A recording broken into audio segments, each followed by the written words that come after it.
Katanya Nikita Mirzani memeras MS Glow.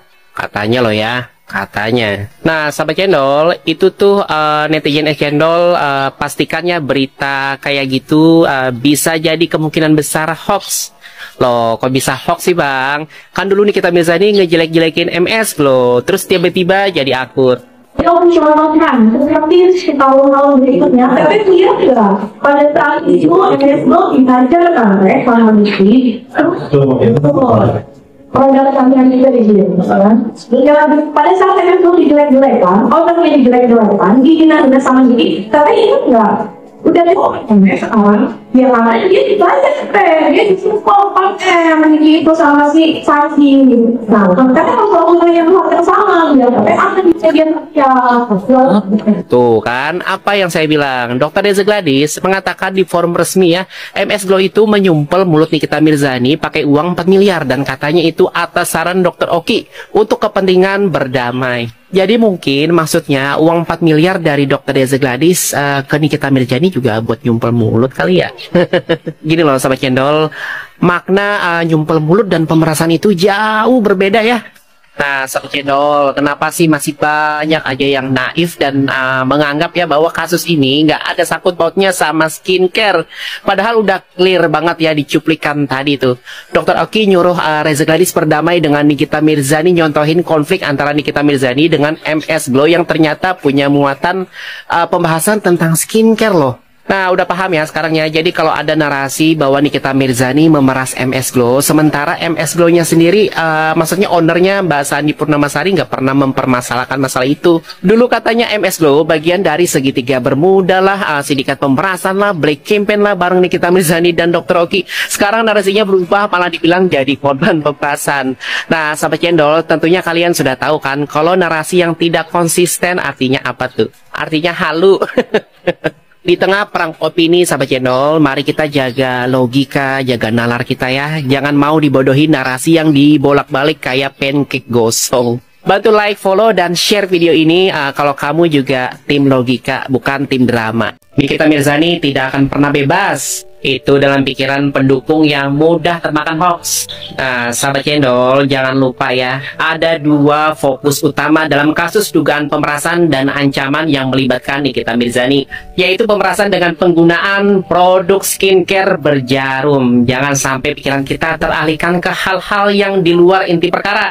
Sadar nggak sih kalian beberapa waktu terakhir ini justru yang rame itu isu-isu ya, yang mendiskreditkan Nikita Mirzani, mulai dari yang katanya pengguna HP di lapas, isu bully ke sesama tahanan, sampai narasi yang paling liar dan paling gak masuk akal itu Mail dijadikan tumbal. Tujuannya apa? Yang menggiring opini lah, supaya kalian itu fokus ke drama, bukan ke fakta hukum.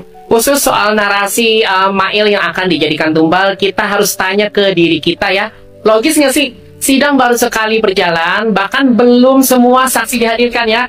Kok udah ada yang bisa menyimpulkan ada penumbalan? What the fuck? Ini bukan sinetron sahabat cendol, ini pengadilan yang ada runtutannya, prosedurnya, dan logikanya. Nah sahabat cendol, jadilah pendukung yang cerdas, kritis ya. Jangan gampang diseret ke dalam narasi dramatis yang penuh bumbu hoax. Perjalanan sidang masih panjang, dan yang kita kawal ini bukan siapa yang lebih drama ya, tapi yang siapa yang faktanya paling kuat di persidangan. Jadi netizen boleh, tapi jangan jadi pion propaganda. Salam dingin dari netizen channel, like, share, dan komen kalau kamu juga gerah ya sama narasi kamu yang makin kesini makin gak logis. Bahwa glowing booster serum merupakan treatment yang selalu di-framing bahwa itu merupakan produk yang berbahaya. Mengungkap kebohongan di balik klaim treatment. Di tengah persidangan yang menyita perhatian publik, kasus yang melibatkan Reza Gladys dan Nikita Mirzani kini mencuat ke isu yang jauh lebih besar daripada sekadar dugaan pemerasan. Sidang di Pengadilan Negeri Jakarta Selatan yang semula berfokus pada tuduhan pemerasan ternyata memunculkan fakta baru yang tidak bisa diabaikan. Produk kecantikan berbahaya yang diklaim milik Reza Gladys belum terdaftar di BPOM. Nikita Mirzani juga mengungkapkan fakta yang lebih mencengangkan lagi. Produk tersebut mengandung jarum suntik, sesuatu yang jelas-jelas berbahaya menurut BPOM. Harusnya harus tahu, jangan sampai di situ ada kebohongan. Ada penipuan pada masyarakat, tidak boleh. Jarum suntik lagi.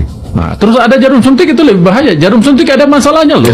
Dan lebih ironis lagi, Produk tersebut dijual bebas melalui e-commerce tanpa pengawasan medis sama sekali.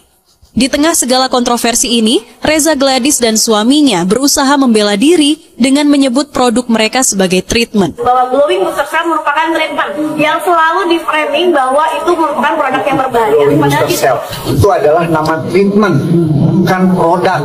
Ya. Ini adalah klaim yang menarik, mengingat treatment dan produk adalah dua hal yang sangat berbeda. Produk adalah barang yang diproduksi dan dijual dengan tujuan untuk digunakan oleh konsumen secara langsung, tanpa pengawasan medis khusus. Sementara itu, treatment merujuk pada proses perawatan yang seharusnya dilakukan dengan prosedur yang ketat, di bawah pengawasan tenaga medis profesional, karena melibatkan penanganan yang lebih intensif dan risiko yang lebih besar. Menyebut produk yang mengandung jarum suntik dan dijual bebas di e-commerce sebagai treatment adalah bentuk kelicikan yang berbahaya. Kalau memang itu treatment, kenapa produk tersebut tidak memiliki izin edar resmi dari BPOM dan tidak dijual di bawah pengawasan klinik yang tepat? Kenapa bisa bebas dipasarkan tanpa kontrol?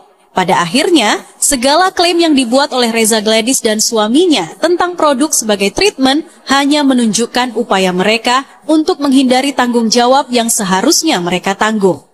Oh ya, terkait juga katanya ada orang yang diduga Nikita sedang megang HP. Nah, itu perlu ditegaskan. Justru yang kita pertanyakan bagaimana caranya orang mengupload, ya, ada orang sedang main HP ke media sosial sampai ada orang yang meminta perhatian. Nah, itu yang juga aneh itu. Gerak-gerik seorang Nikita itu kan pada saat dia menunggu jadwal persidangan tidak ada aturan hukum yang tertulis dilarang menggunakan HP. Mana tahu dia mau komunikasi sama keluarga, mana tahu dia ingin melepaskan kerinduan sama keluarganya, kan nggak salah juga. Ingat ya, jadi waktu itu komunikasinya tawar-menawar dari 5 turun jadi 4, sepakat pembayaran dari mana, itu kan antara mereka, tidak melibatkan Nikita. Itu inti poinnya.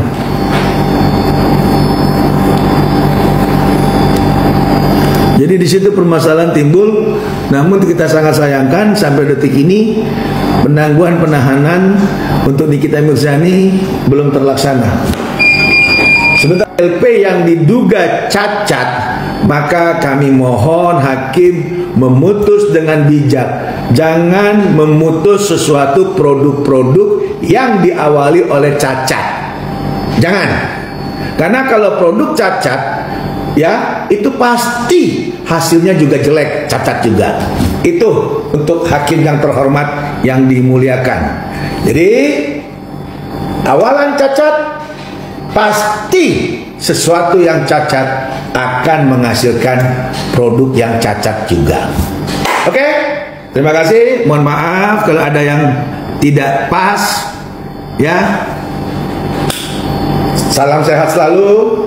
Jangan lupa kita tetap merendah, kita tetap jaga kesehatan, rajin berdoa.